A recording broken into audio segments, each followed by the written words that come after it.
বন্ধুরা, পিটার নামক এই ছেলেটি একটি প্লাস্টিকের মূর্তির কারখানায় কাজ করত, যেখানে একটি মূর্তি রোজ তার দিকে তাকিয়ে থাকতো।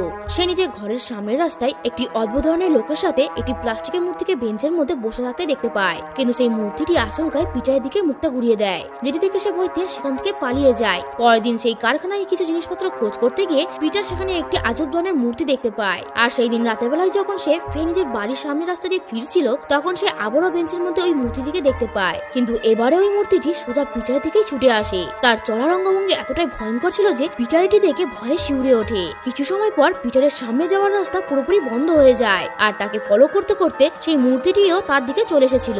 যেই না মূর্তিটি তাকে ছুটেই যাচ্ছিল, তখন পিটার তাকে ধাক্কা মেরে ফেলে দেয়, ফলে মূর্তিটি ভেঙে যায়। পিটার ভাবে হয়তো এবারে সবকিছু শেষ হয়ে গেছে, কিন্তু তার কিছুটা দূরে যেতে না যেতেই তার শরীরটা হঠাৎ করে শক্ত হয়ে আসছিল। আর যেই না সে নিজের হাতের দিকে তাকায়, তখন সে খেয়াল করে যে এখন সে নিজেই একটি মূর্তিতে বদলে গেছে।